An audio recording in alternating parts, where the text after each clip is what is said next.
Now, okay, for those of us who see the power of brand and marketing and fashion and how brands and businesses are essential to how we can create an inclusive world, I am delighted to bring to the floor, because myself and Megan are going to sit here on the floor in chairs, so we're going to move some furniture, Megan Lawrence from Nike, who has just got in from the queue. So could you just give her a big round of applause, because it's been a big queue outside. Now, I'm going to get 2 chairs, and Megan, I'm going to get you a microphone, so hold on. Okay. We're going to do a Bonnie and Clyde up here. Okay. There you go. And I'm going to get 2 chairs. 2 seconds. I even moved furniture. Okay. We can take these ones. On wheels. Okay. And this is the Zero Project. Inclusive. Yes, I know. Okay, can I just say, I wore the pink shiny boots for you. Can we turn Megan on? She's the important one. Hello. Hello. Okay, there we is. go. Okay. Okay, Megan. Now, can I just say, do you like my shoes? They're lovely. Yeah. You really showed up in style. I did. I'm a massive fan. Okay. Can everybody kind of see us up here? Is that okay? I'm just going to presume yes. Okay. Megan, first of all, would you please tell us a little bit about the role that you hold in Nike? Yes. And a little bit about maybe your passion and history for accessibility and inclusive. Very good. Yes, so I am the Global Director of Accessibility and Disability Inclusion at Nike, and I run our Accessibility Center of Excellence. And so I've been doing this work for many, many years, and I think the important component for me was really being able to find my own voice and tell my own story about having a mental health disability, because by simply looking at me, you may not notice that I have a disability. And it really was through the importance of other women and the employee resource groups within many of our companies that helped find my voice, championed my experience, and really led me not only to do this work as a person driving business within accessibility, but the authenticity of my own story and living that I speak moment. And actually, that is really hard. It's harder than anybody every coming out and telling their story, but when those stories are invisible and we don't hear about it. So it's sort of like Shirley speaking today. It's telling the stories so that we can give others the permission to do so. But the power of that in business, and I think you and I had a conversation yesterday, that if we get business to be inclusive right in its DNA, then we can affect that change in society. And I think you've always believed that, and you've worked in some of the world's biggest organizations. But you're now at Nike, is it a year? Did you say a year? It's a year? Yes, we turned 1 year, or I turned 1 year old. Okay. All over again. All over again in Nike, okay. But can you just give it, why did you want to go to Nike, and what is their sort of history of inclusion? What's their journey of it? Yeah. Clearly, Nike is an incredibly recognizable brand, right? Yeah. And I think earlier this year, there was a beautiful New York Times article that really talked about the connection between Nike and culture. And I think that there's no other brand in the world that has this opportunity to change the global narrative on disability. Disability is a strength. Disability is part of the human experience. And I think the more that we elevate that and celebrate that, the better we're going to move the needle as far as societal inclusion is considered. And we're dying to see the shoes. Okay. So now, hold on, before we see the shoes. Oh, you all came just for the shoes. We came for the shoes. We definitely came for the shoes. But do you see now that accessibility and inclusion is being weaved throughout the business of Nike? And what are the big opportunities? So it's not just the shoes. How are you seeing that? Yes, yes. We do make sneakers, this is true. Yes, you do make sneakers. But through the Center of Excellence, we're really focusing on 4 pillars of a strategic investment. Okay. The first is disability employee experience. At the heart of any organization are the people with disabilities that work, the people with disabilities that we want to be bringing in and hiring in the learning and development. So to me, that's so core to everything that we do. The second is about accessibility innovation. So I am going to show you some of the cool shoes we have today. Oh, no, you totally are. You totally are. But I believe there is always so much more that we can do. How do we push that needle? How do we collaborate with organizations such as yours at the Valuable 500 and so many other people here today? Third is inclusive brand. Love it. Let's tell authentic stories about people with disabilities, right? And it's not just athletes. Athletes can be very inspirational, but it's really about how being able to put my shoes on alone provides me that independence to gain confidence, to maybe go for that job, to maybe do something that I didn't think that I was capable of doing. And that's the power of brand. And then, of course, can you walk into a retail environment and have a great experience? Can you go on Nike.com and get the pair of shoes that you want? So really access to the product as well. Okay, so it's every touch point. And this is what you're talking about. It's right throughout the value chain, right throughout the supply chain. This center of excellence that's its job, to be the spider web of inclusion throughout Nike. I love that. So show us the shoes. Okay, so this is a really big deal. Like Flyes, they're hugely popular, and more important, they have been very significant. And I really think part of having a huge impact on mainstream fashion, right? Yeah. There's something about this, there's something incredibly exciting about this. Will you show this to them and just tell us, can you give us the journey of it? Yeah, I want to give a little bit of a history because we have over 25 years of history around accessible design. And so Jeff Johnson, who was employee #1 at Nike, had a stroke.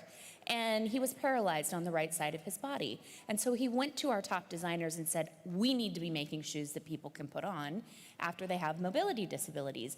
Wow. And this really led to a revolution. So we started, his name is Toby Hatfield, so we literally started tinkering in the labs. And over time, that led to a Flyy sneaker or an adaptive shoe in almost every sneaker we make. And most people don't know this. No, we don't know it. Why? I know. Why don't we know That's it? kept secret. We're working on it. Okay. Right? It's a great story to tell because of the way that we designed with the disability community. We really wear tested, so we had people around the country out wearing the shoes, telling us how well they worked. And that led, again, to many innovations. So let's start with a couple. This is my favorite shoe. Okay, can we make sure the camera is getting the shoes?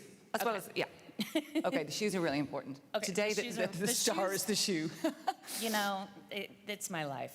Okay, this is my favorite shoe, and it has what's called the tailgate on the back. So you can see that it easily just bends down. And so you can put this shoe on completely with no hands. So I'm gonna, okay, now shoes. slow, Gotta slow. help me. Cameras, please. The shoes without the hands, okay? So you can just slip it right on.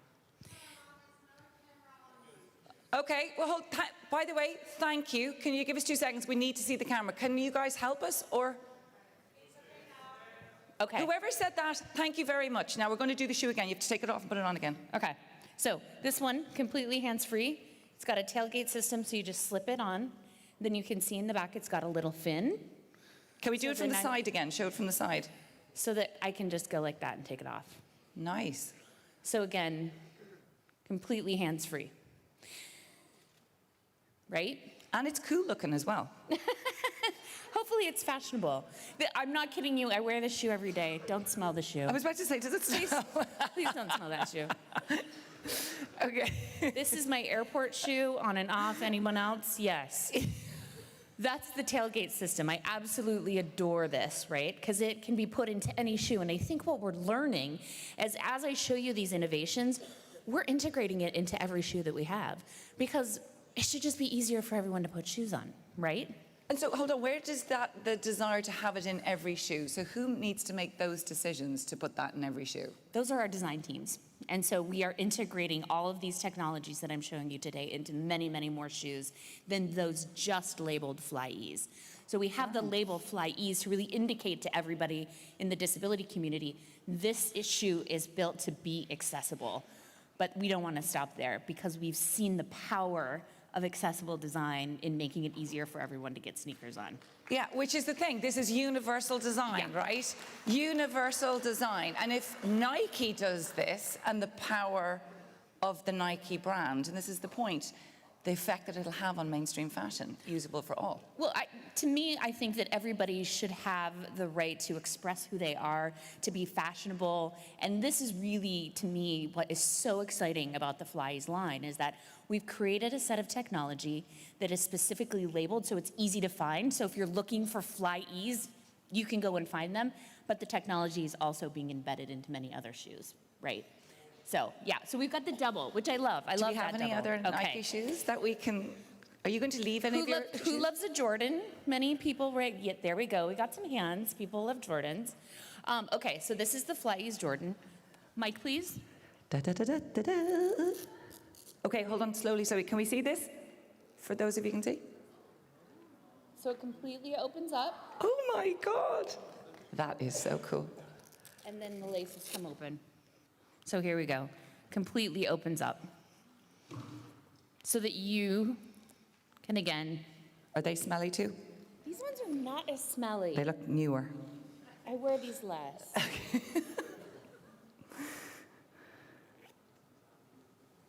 Are we good? Can we see?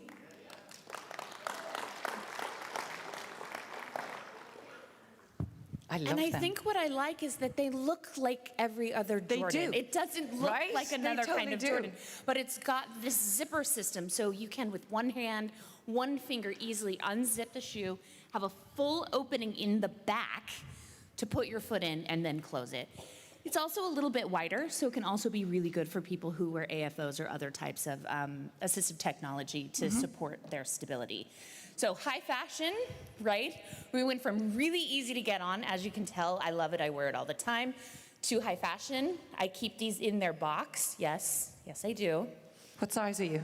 10, what size are you? Can I take them? I'm 10 too. I can give you my pink Oh, I think boots. there's a present in store for you. Okay, I have one other for those of you who walk, who run. I'm a dog walker, and this here is our Pegasus. So it's got a really wonderful sole. It's super cushy, which a lot of people need that extra support and balance through a nice sole.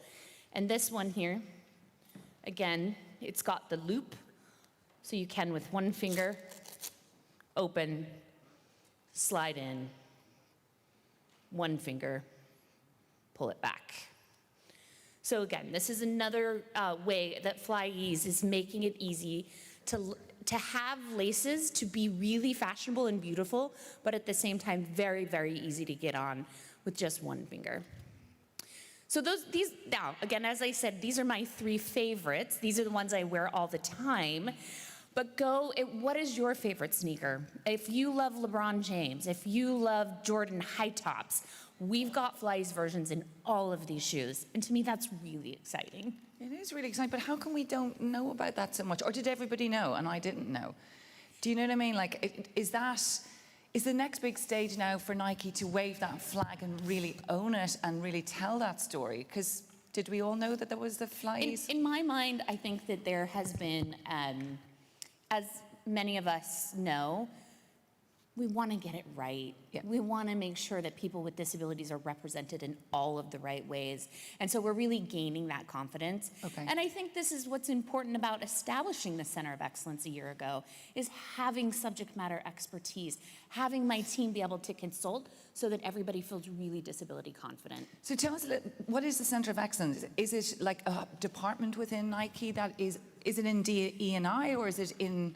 It is. In the marketing department? Where is it? Yes. So it is in DE&I. Yeah. And I like that because we are saying that disability is a core part of diversity, right? Yeah. It is the way that we understand diversity and the way we understand diversity hiring, the way we understand diversity in everything we do, and that accessibility is equity. And so that means everything from the way that we communicate to employees, to the way that we have big brand marketing campaigns, that all has to be not only accessible, but show the power of disability and the beauty and the inspiration of people with disabilities. And so, before we finish up, you've constantly referred to, which is fantastic, engaging with, speaking to, getting insight from the disability community, both, I guess, from a diverse talent pipeline that I Yes. hope that you're bringing into the business, but also with consumers. So how do you get to have our voices? Because I'm sure there's loads of people who would love to be part of that. So how do you bring people in to contact with you? This is one of the really interesting things that I've learned about Nike in the last year is wear testing. Did you know that anybody can sign up to get a pair of shoes, wear them around, and tell us what you think about them? Yes. Right? So that's one way that we're really bringing the disability voice in. So we've got wonderful people that are helping at that design stage. You know, we're coming in, literally duct tape, and Velcro, and I mean, you should see the labs. They're absolutely wonderful. Yes, you absolutely must. And then the next phase is building out the prototypes and wearing them around and seeing what people think. And so that's another place that we're really growing our impact. And then lastly, if you want to come and work with Nike, this is a big thing. So it's having the connection to the market, is having the talent in the business. Yes. So how do Nike recruit that best talent in to bring it in so that you can actually serve the consumer? Yeah, absolutely. I think over the last year, so it's really hard to be more accessible and inclusive if you don't know how accessible you are. And so we have taken the time to really evaluate our systems and make sure that they are accessible from the minute you go to apply, to you onboard, to the way that we mentor and we keep that top talent. And so next year, you're going to see a much bigger effort for us really going out into the community to recruit, because I wanted to make sure that the system was really good before we invited everybody in. You're the real deal. You're the real deal. I have to say, next we'll see you as the CEO of Nike. Oh, wow. Can I just say a huge thank you, Megan? It's been genuinely a real pleasure. You're around, are you, for today and tomorrow? Yes, absolutely. Okay, you can't get a free pair of sneakers. That's not going to happen. But Megan is definitely here. You did a fireside chat. Is it yesterday, or you're going to be doing another one, I think? No, just this one, but I'm around. But she's around. So do not ask her for shoes, but can we just give, first of all, to you and the work that you've done in the last year. And I do really appreciate the centre of excellence, that it goes beyond one person, one passion, and one pair of sneakers, but also for coming here today. And thank you so much for sharing the shoes. Thank you. A huge round of applause, please, for Megan. Woohoo! Okay, so now you can go to all of your other sessions. I am going to leave the stage. Remember, we will be coming back here at the end of the day, and it will be awards season. So who am I handing over to? Who's coming? Is it just me? Oh, it's Luke. Here he is. Yes, it's me. Luke, hello, Carolyn. Hello.